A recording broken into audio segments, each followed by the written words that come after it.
Pozdravljeni. Prišli smo do zadnje sekcije, in sicer natečaj Premik naprej. Tako da vabim kar moderatorja, dekana dr. Janeza Stareta in dr. Jerneja Buzetija, da prevzameta vodenje te sekcije.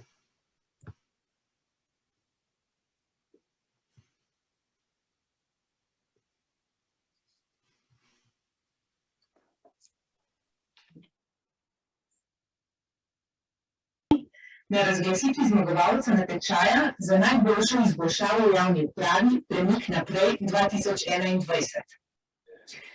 Razvoj javne uprave pomembno vpliva na razvoj državne in družbene blaginje. Zato z namenom, da poiščemo dobre in inovativne prakse ter spodbujamo nastajanje inovativnih premikov za bolj učinkovito in uspešno javno upravo, na Fakulteti za upravo že 6 let organiziramo natečaj za najboljšo izboljšavo v javni upravi Premik naprej. Delo strokovne komisije za izbor je vsako leto zahtevno. Letos je v finale uvrstila 5 projektov. Preden pa se finalisti predstavite, k besedi lepo vabim dekana, profesorja dr. Janeza Stareta. Prosim.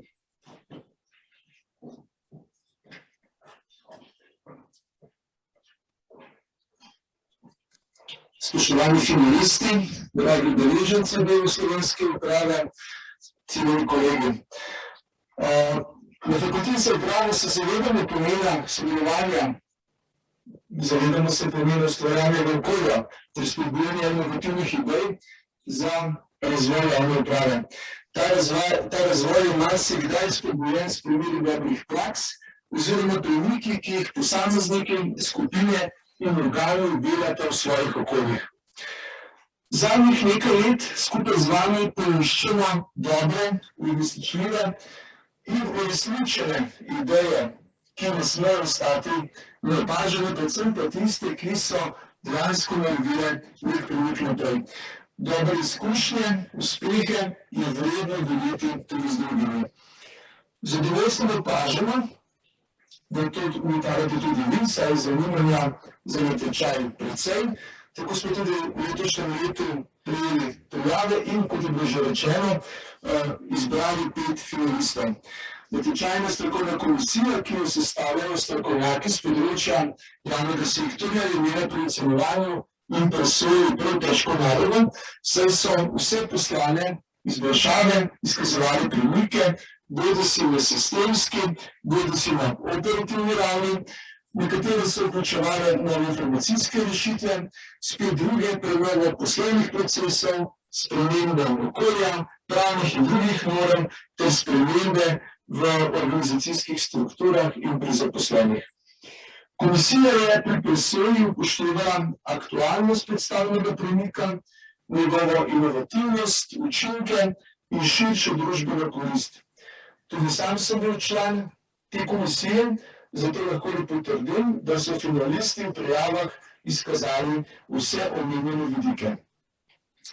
Letošnji finalisti le še toliko bolj potrjujejo tudi vsebino današnjih razprav v smislu sokreiranja idej in razreševanja izzivov s pomočjo sodobnih tehnologij, pri čemer pa je vseeno ideja tisti prvi premik k iskanju boljše javne uprave.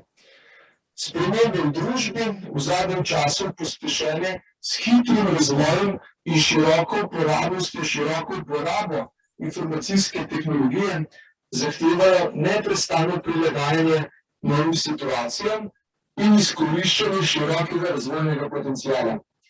In prav to odlikuje rešitve današnjih finalistov, ki se bodo tudi predstavili v nadaljevanju.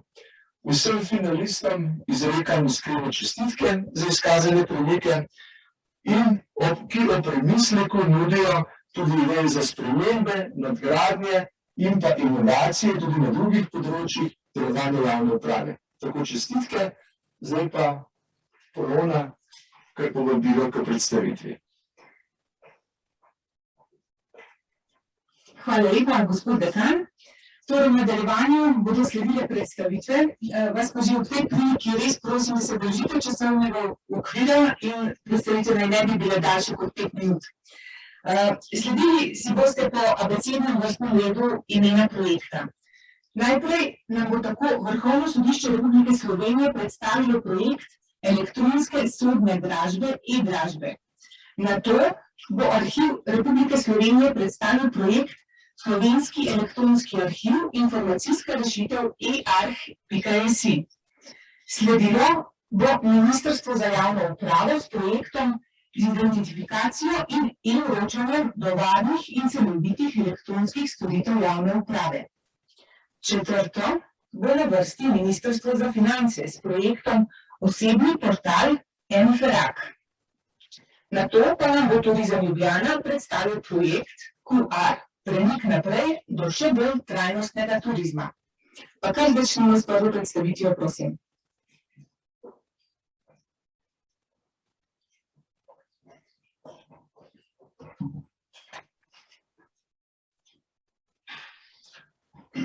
Ja, hvala lepa. Spoštovani gospod dekan, prodekan, kolegice in kolegi, moram reči v uvodu, da smo izjemno ponosni na naš projekt, da smo izjemno ponosni na delo, ki smo ga opravili in zato smo se tudi prijavili, ker verjamemo, da gre za premik naprej. Tudi verjamemo v agilnost, verjamemo v kulturo premikov v slovenskem sodstvu in to je nekako naša kultura in mi enostavno to prepoznavamo tudi v domačih in tujih priznanjih, ki tudi za druge projekte sprejemamo. Tako da res najlepša hvala še enkrat za to povabilo in za uvrstitev. Pri slovenskih izvršbah smo opažali klasični, da imamo velike probleme, predvsem probleme v tem, da so se stranke med seboj dogovarjale, izsiljevale in je bilo treba tukaj nekaj konkretnega narediti. Prvi korak je bil seveda sprememba zakonodaje, ker dokler elektronske dražbe niso bile urejene v zakonu, enostavno to ni bilo mogoče. Leta 2018, ker je bil zakon sprejet, smo se takoj lotili projekta. Vrhovno sodišče ima center za informatiko, ki je v bistvu sposoben razvoja takega sistema, ampak mi smo se odločili za drugačen pristop. Odločili smo se, da sodelujemo, bi rekel, s poslovnim svetom, ker ne želimo odkrivati tople vode. Najprej smo pri centru poslovne odličnosti naročili analizo, da nam enostavno pove, v katero smer iti. Ta analiza nam je povedala dvoje. Poiščite sisteme, ki že obstajajo, nadgradite jih z potrebami slovenskega sodstva in konkretnih postopkov in seveda pripravite ustrezen plačilni model za nek cost recovery celotnega sistema. Na javno naročilo so se prijavili trije ponudniki, mi smo izbrali najugodnejšega, to je bil Pretor, družba iz Ljubljane. In ta firma je enostavno izpolnjevala dva pogoja. Eno je bil že obstoječ sistem, ki ga je potrebno nadgraditi, in drugi je bil ustrezna ekspertiza, ki na tem področju obstaja. Sistem, ki ga imate priložnost tudi lahko videti v praksi, se uporablja na vseh platformah. Deluje na mobilnih napravah, deluje 24/7. Vsebine so dostopne tudi uporabnikom z različnimi oblikami oviranosti, na razpolago v tujih jezikih, tehnično podpira online helpdesk in rekel tudi telefonsko pomoč. V celoti je prilagojen in adaptiran na sodne postopke. Za vzpostavitvijo sistema sodne dražbe smo prvič preprečili dogovarjanje med ponudniki in izseljevanje med ponudniki, ki je bilo, bi rekel, zelo, zelo pogosto. Drugič, omogočili smo najširšo dostopnost in seveda tudi dostopnost, bi rekel, širšega kroga potencialnih ponudnikov. Prodaje cene, ki jih dosegajo ponudniki na tem področju, so do 20% višje, kot so bile prodajne cene po klasičnih dražbah. In to seveda pomeni tudi učinkovitejše poplačevanje upnikov in seveda na ta način tudi varstvo dolžnika in njegovih ekonomskega položaja. Mogoče nekaj besed o samem sistemu. Avtentično preverjamo preko SIPAS-a, torej funkcionalnosti, ki omogoča Ministrstvo za javno upravo. Avtomatsko generiramo QR kodo in sklicne številke za plačilo varščin. Vsak uporabnik dobi analičen znak, s katerim anonimno drži. Dražitelj višja ceno po koraku dražbe in lahko tudi ročno vpisuje določene zneske, ki so višje od koraka. Vse je v celoti avtomatizirano in vsaka dražba ima to zelo pomembno dinamično podaljševanje, kar nam omogoča, da dosegamo še višje cene, kar se je izkazalo v praksi, da dinamično podaljševanje v zadnjih minutah omogoča veliko draženje in seveda doseganje višjih cen. Sistem tudi generira določene dokumente, ki jih moramo v sodnih postopkih pripraviti in jih elektronsko podpisati in kot javno dostopen seveda omogoča transparentnost. Za konec bi rad povedal, da so, bi rekel, in to je bila tudi naša želja, sistem enostaven in intuitiven, da ga dnevno uporablja 1500 uporabnikov, 10.000 uporabnikov mesečno, da se 1/3 uporabnikov vsak mesec vrača na ta sistem in da imamo 2000 registriranih uporabnikov. V tem času smo izvedli že 385 dražb in dosegli znatne prihranke v samem sistemu sodstva. Predvsem je tukaj za popolno avtomatizacijo, razbremenitev sodnika in sodnih zapisnikaric, bi rekel, določene prihranke v prostoru, varovanju in v času covida po določenih dražb sploh nismo mogli izvajati zaradi, bi rekel, prostorskih omejitev, seveda izvedbo tudi popolnoma vseh dražb. Na koncu bi rad poudaril, da je bil projekt celoti financiran z evropskih sredstev, da je pri projektu sodelovala, bi rekel, skupina strokovnjakov z Vrhovnega sodišča, rad bi vseeno omenil dva, vodjo projekta, kolegico Jano Tomazin, ki bi morala danes tukaj predstaviti ta projekt, pa je zelo zbolela, ni COVID, ampak enostavno ni mogla priti, in kolega magistra Andreja Gogalo, ki je skrbel za tehnični del projekta. Še enkrat najlepša hvala strokovni komisiji, da je prepoznala ta naš projekt kot, bi rekel, korak naprej, kar čutimo na Vrhovnem sodišču kot priznanje in seveda priznanje vsem sodelavcem, ki so pri tem projektu sodelovali. Hvala lepa še enkrat.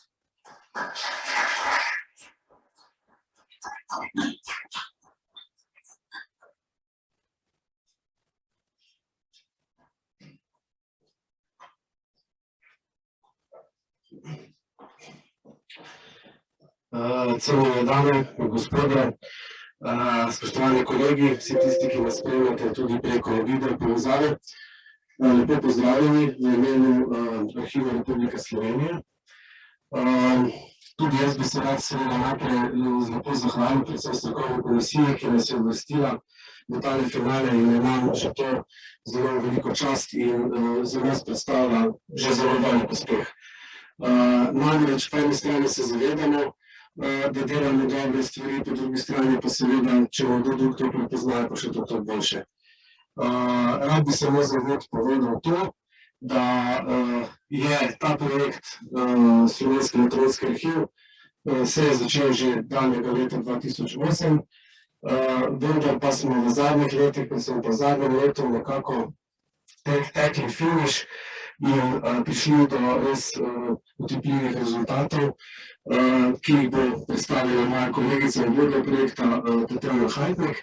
Rad bi povedal samo še to, da je ta projekt produkt vseh slovenskih arhivov, se pravi 7 slovenskih arhivov, smo res združili moči, najboljše, kar premoremo, strokovnjakov in tudi zunanjih seveda, in prišli pač do tega cilja. Projekt se konča z sredstvi, s pomočjo evropskih sredstev letos 30. novembra in ga bomo seveda nadaljevali spet z drugimi finančnimi fondi.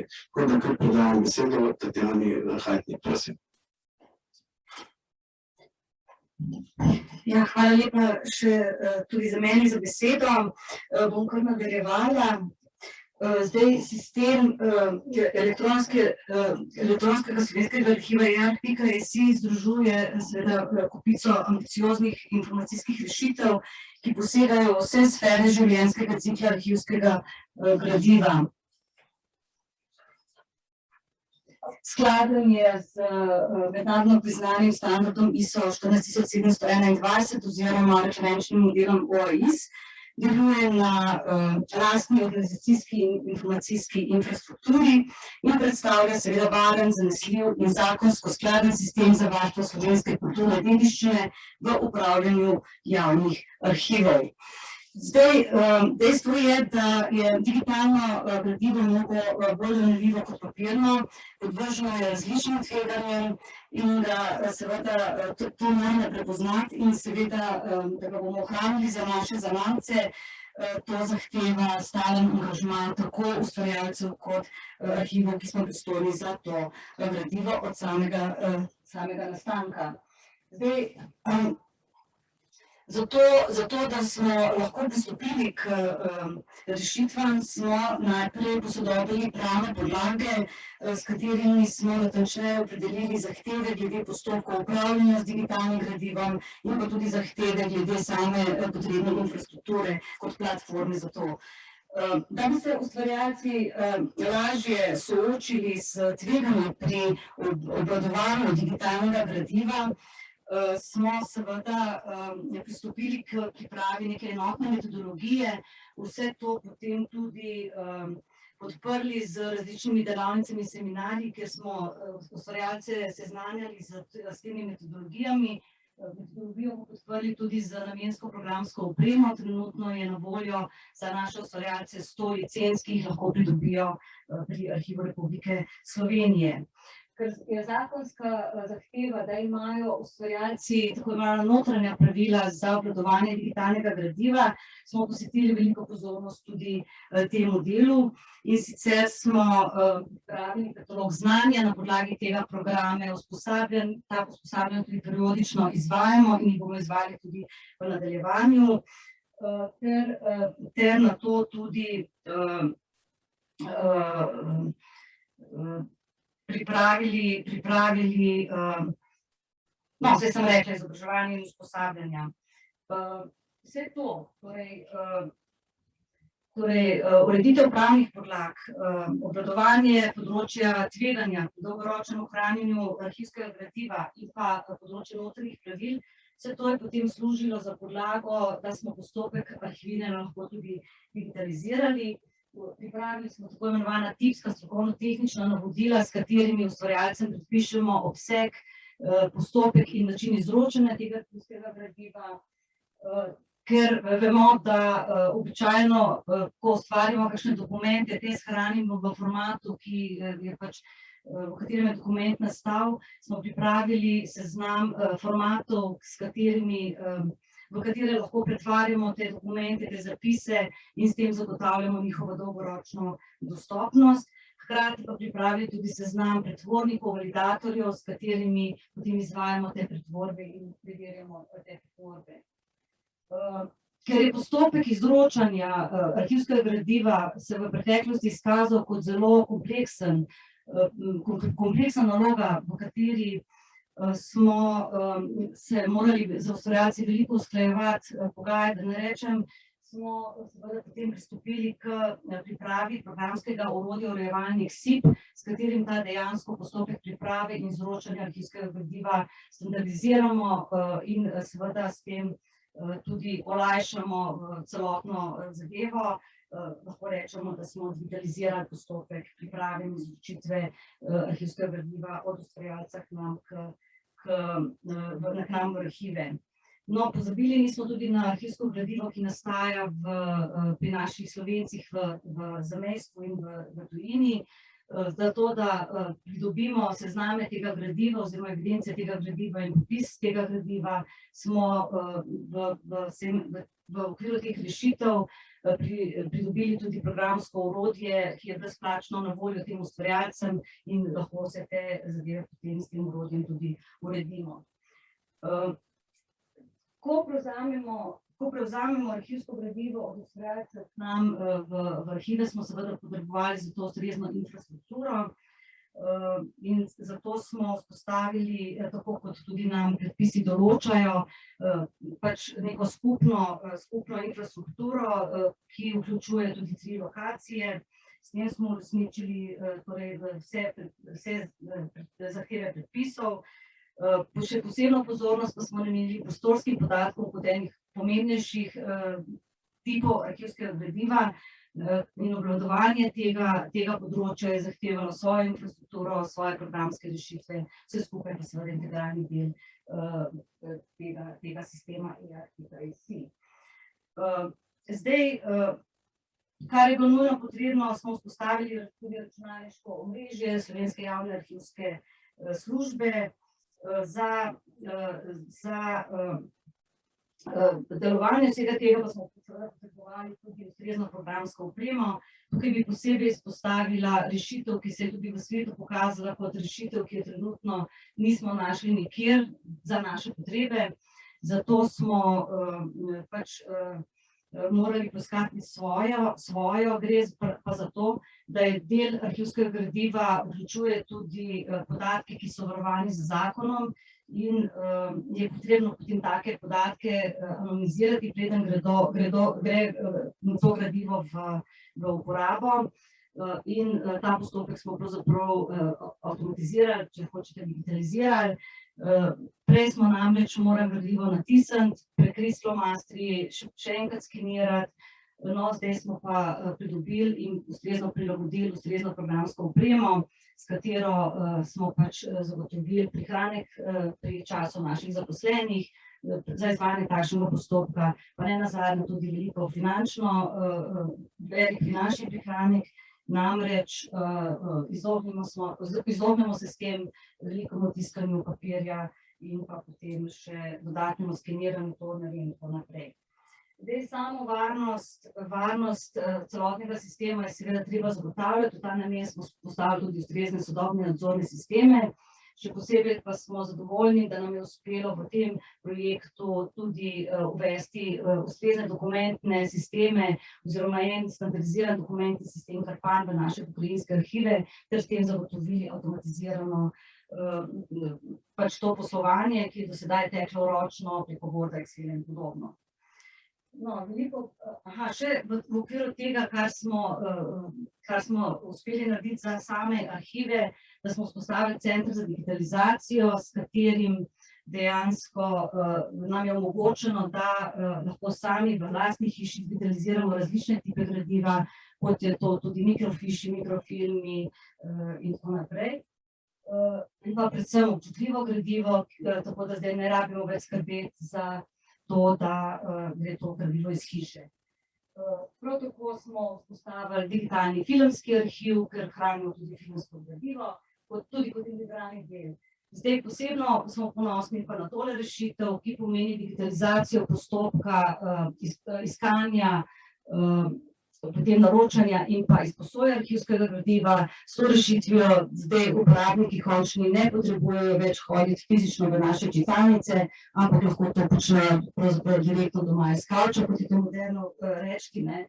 In to je tisto, kar je pravzaprav bil poudarek na našem projektu, zagotoviti, povečati dostopnost gradiva za naše končne uporabnike. Mogoče še tale poudarek, vse rešitve smo prilagodili tudi ranljivim skupinam, slepim, slabovidnim, gluhim, naglušnim in ravno tako tudi razvili metode prilagajanja različnih tipov gradiva tem skupinam. Prilagodili spletne strani in tako naprej, skratka zelo veliko smo dali energije tudi na to področje. No in mogoče še to, zato smo dobili tudi priznanje invalidom prijazno podjetje. Morda še čisto na koncu, če naredim ta kratek povzetek, gre seveda za zelo globalni projekt. Informacijska rešitev e-arh predstavlja res standardizacijo, digitalizacijo postopka arhiviranja, s tem pa zagotavlja tudi kakovostno storitev upravljanja slovensko kulturno dediščino, ki nastaja pri delovanju inštitucij državne in javne uprave. To dokazuje tudi dejstvo, da smo v okviru razvoja e-arh implementirali tudi sistem kakovosti kart, Trenutno pa je sistem sredi postopka certificiranja po standardu ISO 16363, kar predstavlja zaupanja vreden e-repozitorij. Hvala lepa.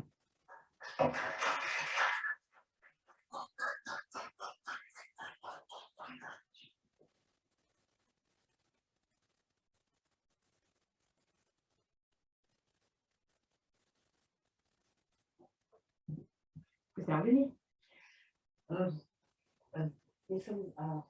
Prihajam iz Ministrstva za javno upravo, kjer, kot je že gospod Brezovar dal malo voda zame, na način zagotavljamo te skupne gradnike, ki so praktično pomembni za celotno digitalizacijo javne uprave, gotovo pa vplivamo lahko tudi na celotno digitalizacijo Slovenije. Tipični koraki postopkov v javni upravi, storitev, ki jih nudimo državljanom, se začnejo ponavadi, ko izkažemo svojo istovetnost, ko pridemo na upravno enoto, potem izpolnimo vlogo, priložimo dokazila, naredimo svoj lastnoročni podpis, potem se to oddamo in potem čakamo na neko vročitev pošiljke. Ponavadi, pred korono smo ponavadi čakali, da bomo na vrsti, ko smo šli na pošto, tudi ko smo dvignili pošiljko.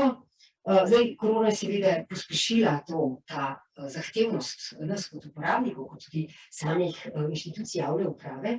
Po nekih merilih McKenzie celo ocenjujejo, da najmanj za 7 let je šel ta pospešek naprej, seveda se tukaj zdaj vse seli na splet. In pri tem našem elektronskem poslovanju je izrednega pomena, da se naši uporabniki ob tem počutijo varne, da so varovani njihovi osebni podatki. Tako da se moramo vprašati, kako pri takih postopkih zagotoviti enakovrednost, da bomo zagotovili to varnost in zanesljivost. Točke, ki jih si bomo danes pogledali, ki se nanašajo na to zaupanje, je v bistvu ta naš izkaz istovetnosti naše, potem naš enakovrednost rešitvam za lastnoročni podpis in pa potem tudi varna in zanesljiva vročitev. Elektronske identitete in pa elektronsko podpisovanje imamo praktično na voljo že od leta 2000, kaj pa elektronsko vročanje? To recimo je pri sodiščih, ampak sicer v javni upravi je pa to zelo omejeno razširjeno.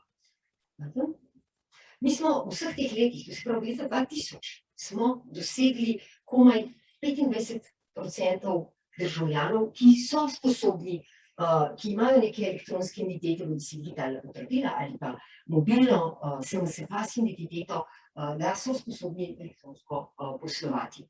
In ko smo se znašli pred temi COVID-nimi potrdili preko portala ZVEN, pa potem tudi nenazadnje storitev preko e-uprave, smo seveda bili soočeni s tem, da je potreben tukaj en velik premik. In v bistvu smo nekako je bila sprejeta odločitev, da ciljamo na to, da bi čim več državljanov opremili z to mobilno identiteto, ko lahko zgolj z mobilnim telefonom opraviš tako prijavo v portale, kot tudi elektronski podpis. Tole je situacija in pokritost teh prijavnih služb, seveda je tukaj pomembna ta osebna identifikacija pred samo izdajo in zato je, to smo imeli praktično do junija razpršeno po celi Sloveniji preko upravnih enot.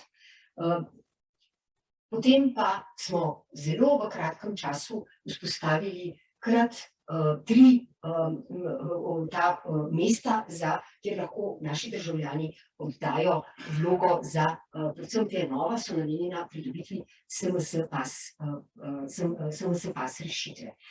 Tukaj smo vmes imeli še tudi cepilna mesta, ki pa sedaj nekatera to podpirajo, nekatera pa tudi ne. V zelo kratkem času smo morali usposobiti preko 1000 referentov, zato tukaj gre za precej take varnostno občutljive elemente, tako da lahko... Kot je kolega Poklukar dejal, gre za digitalizacijo javne uprave. Jaz bi sicer to nekoliko razširil glede na resor, ki ga vodim. Jaz mislim, da gre za digitalizacijo Slovencev in Slovenije.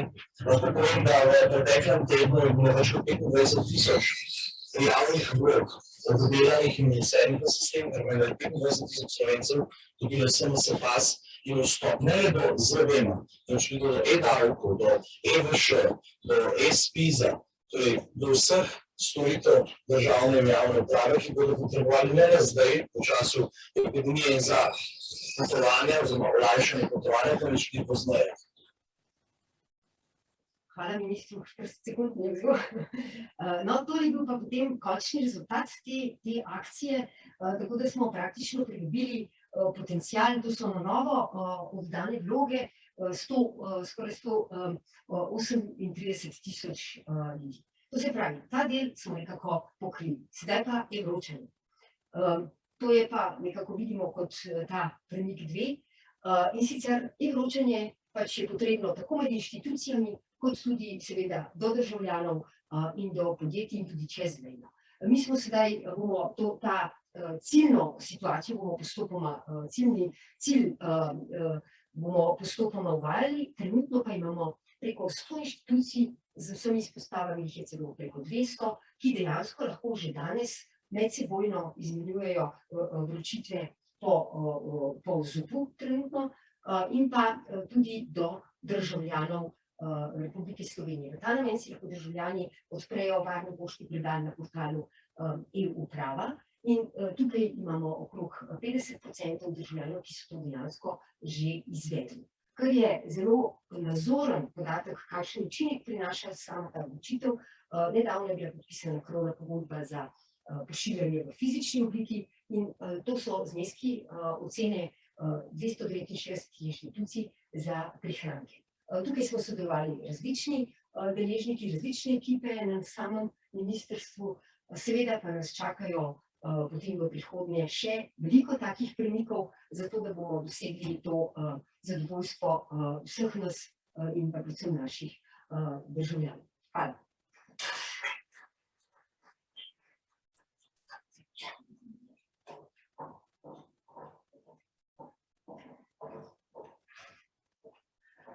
Lepo pozdravljeni v imenu Ministrstva za finance. Jaz bi se najprej komisiji zahvalila, da je v bistvu prepoznala naš projekt kot premik naprej, še posebej zato, ker nam to kar veliko pomeni, ker je to prvič, da smo se sploh prijavili na kakršenkoli natečaj, čeprav vemo, da delamo dobro. Zdaj, jaz vam bom danes predstavila v bistvu naš projekt Osebni portal.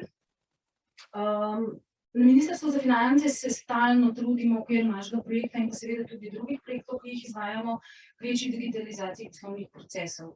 Lahko se pohvalimo, da smo na finančno-računovodskem področju zelo uspešni. Razglašena epidemija v lanskem letu nam je pa v bistvu pokazala, kje imamo še možnosti za napredek. In Osebni portal je v bistvu en premik naprej na našem kadrovskem področju, ker kaj se je zgodilo. Z razglasitvijo epidemije so naši zaposleni, sprav vsi zaposleni v državni upravi, kar naenkrat svoje delovno okolje preselili v domače dnevne sobe, niso prihajali več na delo v poslovne prostore organov. In mi smo se v bistvu se nam je postavila situacija, ko kar naenkrat, kljub temu, da smo dolžni v skladu z zakonom dostaviti plačilne liste našim zaposlenim na plačilni dan, tega nismo mogli izvesti. V fizični obliki to vse super gre, če pa zaposlenih ni, in pa ne moramo tega dostaviti. In tu je bil v bistvu, to je bila priložnost, da realiziramo nekaj, čemu smo se trudili, oziroma kar smo si kot cilj zastavili že v okviru projekta MFRAC, da vzpostavimo osebni portal. Prioriteto vzpostavitve smo mogli dvigati, mogli smo pogledati, kaj se da narediti, in v bistvu z lastnim znanjem smo prišli do rešitve, ki se nam je zdela edina smotrna vzpostavitev portala. Vse smo razmišljali tudi o pošiljanju elektronskih plačilnih list po pošti, vendar mi vedno sledimo dolgoročnim ciljem, kar se nam pa v bistvu pošiljanje elektronskih plačilnih list po elektronski pošti ni zdelo dolgoročno. V bistvu je osebni portal del sistema MFRAC, sicer gre za ločeno spletno storitev, namenjena je pa vsem, ki so ali pa so kadarkoli bili zaposleni v državni upravi. Zdaj, prvi naš cilj je bil vročitev elektronskih plačilnih list. seveda pa zdaj na način, kot smo ga realizirali, predstavlja platformo za v bistvu možnost odlaganja vse dokumentacije, ki je povezana z zaposlitvijo posameznika v državni upravi. Zdaj, če si pogledamo, kaj so bili naši osnovni cilji, ko smo začeli z vzpostavitvijo, oziroma ko smo razmišljali sploh o osebnem portalu, vidite, da na tem seznamu ni cilja, ki nam ga je v bistvu razglašena epidemija postavila, in to je pravočasna vročitev plačilne liste zaposlenemu. Z tega, ker v situaciji, ker mi prihajamo redno na delo, je bilo to za nas čisto logično. Vsi zaposleni so vedno pravočasno dobili plačilno listo. Se pravi, sprememba organizacije dela je pred nas postavila ta nov izziv in v bistvu se je prioritetni cilj spremenil, oziroma se je postavil nov, poleg vseh teh, ki smo jih že identificirali, preden smo sploh začeli z realizacijo osebnega portala. Zdaj, za nas informatike je pa še en vidik načina postavitve pomemben, in sicer dosegljivost podatkov kadarkoli in odkoderkoli. Nam je to v bistvu eden najpomembnejših ciljev, čeprav v smislu stroškov in pa časa zaposlenih je ministrstvo zasleduje tudi druge cilje. Se pravi, ta oseben pristop od koderkoli in kadarkoli, kar je pa še najbolj pomembno, ta dostop našim zaposlenim, tudi če odidejo iz državne uprave ali pa v upokojitvi, ne preneha. Se pravi, ostane jim dolgoročno oziroma zavedno, ta dokumentacija ostane na portalu in lahko do nje dostopajo, tudi ko v državni upravi niso več zaposleni.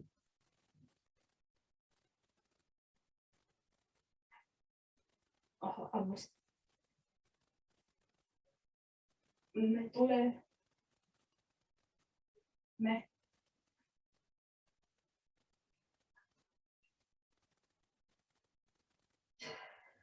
Zdaj, v bistvu imam jaz pripravljeno eno sliko tega našega osebnega portala.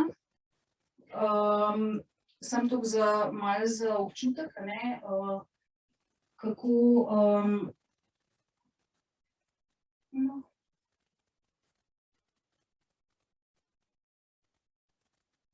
malo nagaja.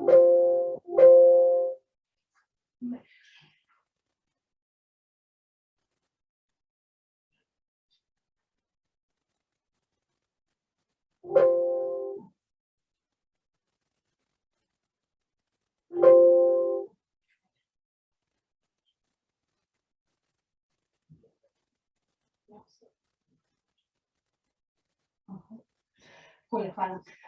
Tole je zdaj v bistvu prva stran osebnega portala, kjer so v bistvu osnovni podatki zaposlenega, grafični prikaz izplačil v tekočem letu oziroma v zadnjem letu. Gor so tudi podatki o rednem letnem dopustu, podatek o zadnji aktivni pogodbi. Na levi strani pa vidimo v bistvu seznam dokumentov, ki so trenutno zaposlenim na voljo, in sicer so to plačilne liste, bonitete in pa povzetki obračuna dohodkov. Če kliknemo na meni plačilne liste, se nam odpre seznam vseh plačilnih list. Mi smo v vzpostavitvi osebnega portala v bistvu prenesli na portal vse plačilne liste od leta 2006 naprej, tako da v bistvu imajo naši zaposleni celoten arhiv. Zdaj, če statistično večkrat povem, tole recimo je ena taka plačilna lista, ki je popolnoma enaka plačilni listi, ki jo zaposleni dobijo v tiskani obliki. Je elektronsko podpisana, tako da je v bistvu še dodatno zaščitena, da ne more priti do poneverb. Zdaj, kar se tiče same uvedbe, bom tukaj vmes zdaj še statistiko povedala. Mi smo, se pravi, marca 2020 so naši zaposleni ostali doma, pred poletjem smo pripravili predlog rešitve. Izvajalec nam je izgradil portal, v septembru smo rešitev testirali in v oktobru smo zaposleni na Ministrstvu za finance in zaposleni na Ministrstvu za javno upravo v bistvu prevzeli portal v pilotno uporabo. S 1. januarjem 2021 smo v bistvu portal predali v uporabo tudi vsem ostalim inštitucijam oziroma ostalim organom državne uprave. To je 170 različnih organov. To je približno trenutno aktivnih 20.000 zaposlenih. Na portalu pa hranimo podatke za več kot 37.000 javnih uslužbencev. S 1.9., se pravi z izplačilom plače v tem mesecu, smo popolnoma, v celoti ukinili v bistvu prejem tiskanih plačilnih list pri zaposlenih. In danes sem jaz delala statistiko, ugotavljamo, da je v bistvu 70% zaposlenih si ogledali plače na osebnem portalu, kar pomeni zelo visok procent in smo v bistvu s tem zelo zadovoljni. Tako da epidemija nas je v bistvu prisilila, da smo dvignili prioritete pri postavitvi tega osebnega portala, hkrati nam je pa zdaj postavila možnosti za nadaljnji razvoj in temu bomo sledili. Hvala.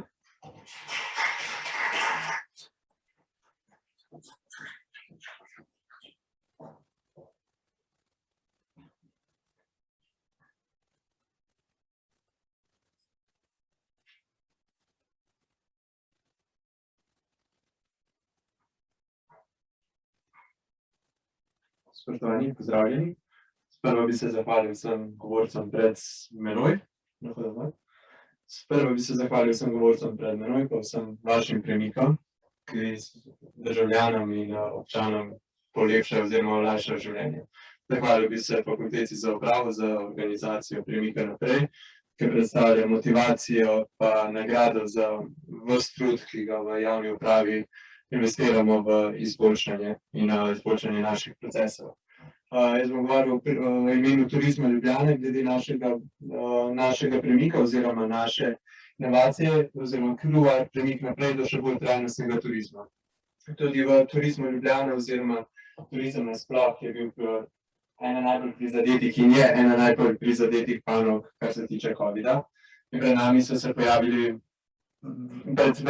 je pojavila vrsta izzivov, med njimi v samem zapiranju naših turističnih centrov in naših hotelov, kako podati informacije turistom, ki so na destinaciji, kako podati informacije vsem tem slovenskim gostom in občanom do servisa, ki smo ga prej ponujali.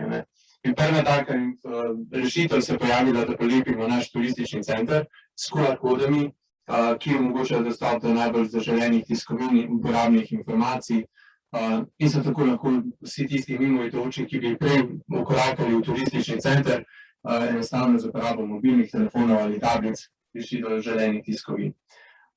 Ta premik oziroma ta enostavna rešitev nam je dala misliti, kako bi lahko samo rešitev izkoristili za zmanjšanje tiskovin, za bolj trajnosten turizem, bolj dostopen turizem, ki je tako fizično dostopen, kot dostopen za različne vrste oviranosti.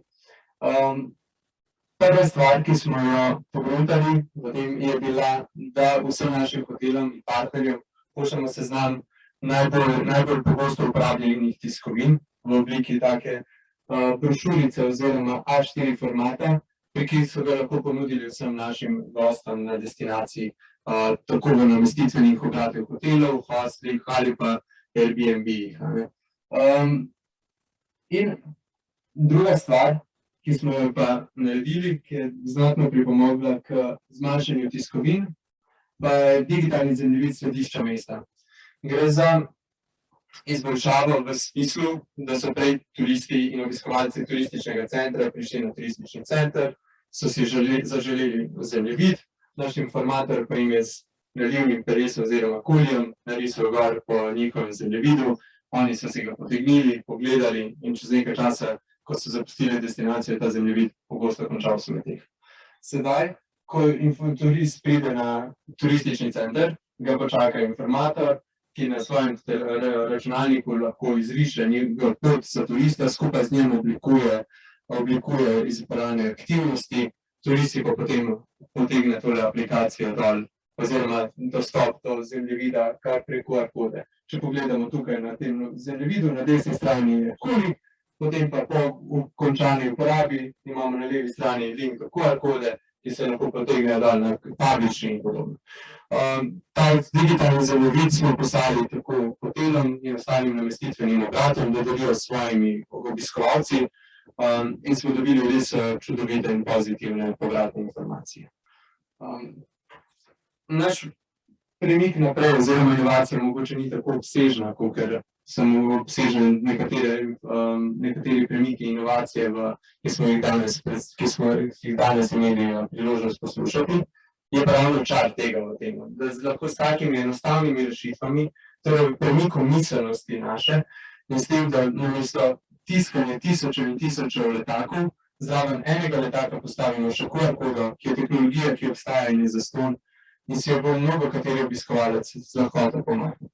To je tudi sama poanta našega premika, da lahko z enostavnimi, poceni rešitvami pripomoremo k trajnostnejši prihodnosti, digitalni prihodnosti in boljši prihodnosti za vse. Najlepša hvala.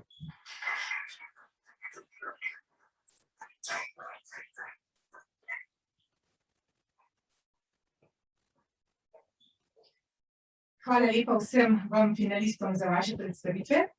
Sedaj pa vabim dekana, dr. Janeza Stareta in prodekana za prenos znanja, dr. Jerneja Buzetija, da vam podelita plakete in razglasita zmagovalca natečaja Premik naprej 2021. Podelitev bo iz razumljivih razlogov potekala brez rokovanja. Prosim. Hvala. Začenjamo torej s podelitvijo priznanj in pa glavne nagrade, če temu tako reče, glavnega premika. Predtem pa bi rad izrazil oziroma povedal samo še dve besedi.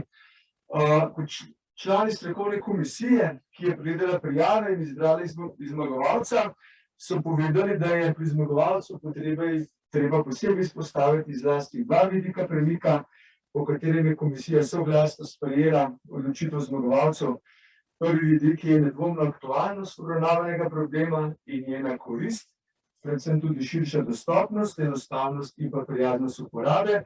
Drugi vidik premika pa je učinek uporabe izboljšave, ki odpravlja vrsto pomanjkljivosti. Če začnemo pri nagradah in če tisto glavno pustimo za konec.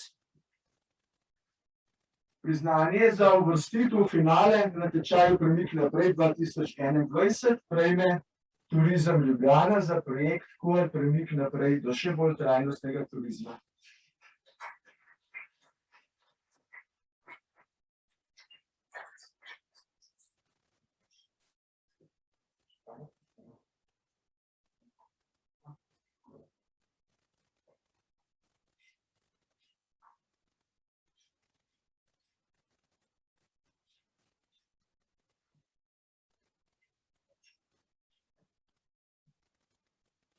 Priznanje za uvrstitev v finale na natečaju Premik naprej 2021 prejme Ministrstvo za finance za projekt Osebni portal mFinac.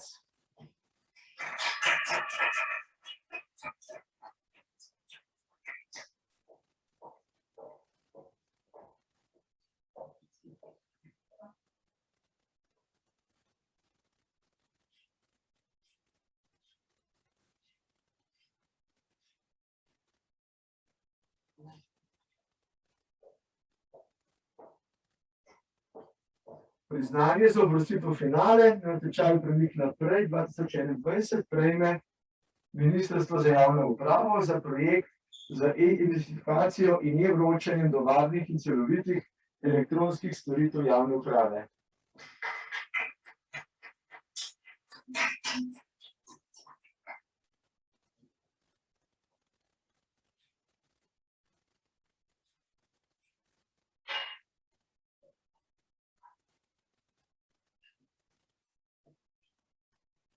Priznanje za uvrstitev v finale na natečaju Premik naprej 2021 prejme Arhiv Republike Slovenije za projekt Slovenski elektronski arhiv, informacijska rešitev e-arh.si.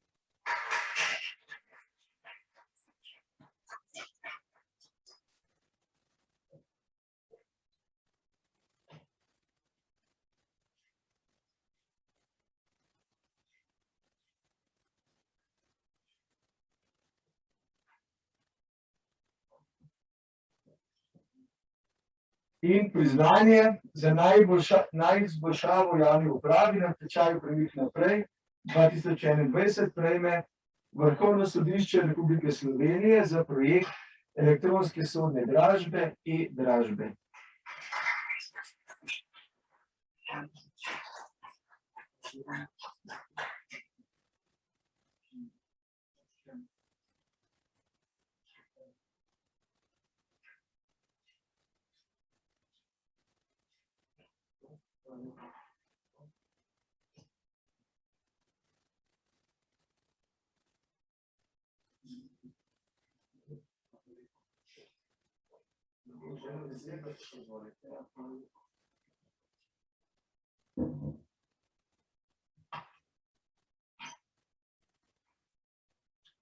Najlepša hvala komisiji.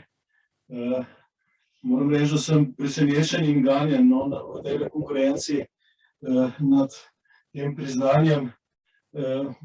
Gre za priznanje, bi rekel, slovenskemu sodstvu in Vrhovnemu sodišču za projekt, na katerega smo res ponosni, za katerega smo vse stvarili, da ga rabimo in za katerega res dobivamo tudi informacije od naših udeležencev kot projekt, ki je res prinesel eno novost in neko svežino v poslovanje in v delo sodišč. Jaz res nimam besed, koliko nam tole pomeni, je pa samo še, bi rekel, neka vzpodbuda za delo in za smer, na kateri smo in v kateri delamo naprej. In tudi projekti, ki bojo sigurno tudi v tej smeri zapeljani naprej. Še enkrat tudi zahvala mojim sodelavcem, ki sem jih že omenil v predstavitvi, na katere sem posebej ponosen, ki delajo z veliko predanostjo in tudi v teh težkih časih v bistvu brez kakršnega koli ovire naprej. Hvala lepa za to priznanje, hvala lepa za spodbudo in trudili se bomo, da delamo še naprej v tej smeri. Hvala lepa.